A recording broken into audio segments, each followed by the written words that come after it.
La mulți ani! V-ați spus ținte pentru noul an?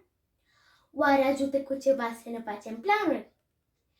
Fără obiective clare, am fi ca un vapor care merge pe mare, fără o destinație precisă, cumva la mila barurilor.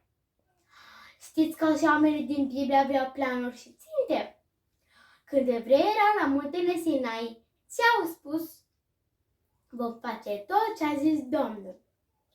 Oh, și chiar au făcut un vițel de aur. Cum se evapora jurămintele lor așa de repede? Păi, simplu. Ei au făcut doar o promisiune vagă, fără a menționa cum își vor aduce la îndeplini cuvântul dat. O situație total diferită a fost când Iosif a fost chemat la Faraon ca să-i tălcuiască visele. El a prezentat monarhului visele, tălcuirea și încă ceva. Faraon să aleagă un om priceput, să-l pună în fruntea țării, să pună prefecții, să se facă grămezi de grâu, etc. Acesta era un plan bine pus la punct. Alte planuri biblice aduse la îndeplinire au fost construirea templului și a sanctuarului. În aceste cazuri avem planuri concrete, detaliate, desfășurate până în cele mai mici amănunte. Haideți să analizăm puțin master planul Bibliei. Planul de salvare a omului. Era concret? Da. Era sma public? Da. Încă de la Adam și Eva. Era detaliat? Da. Un element deosebit apare în Isaac. Va vedea rodul muncii sufletului lui și se va înviora. Aceasta se mai numește și vizualizarea sau anticiparea reușitei. Adică să trăiești anticipat bucuria victoriei.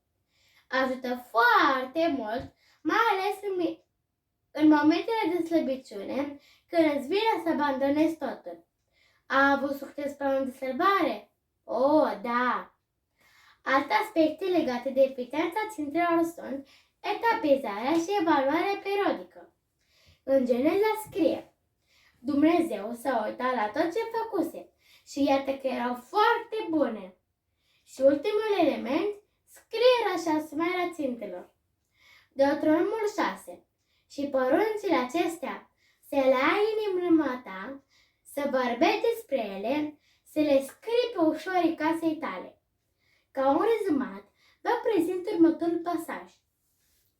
Luca 14 cu 28.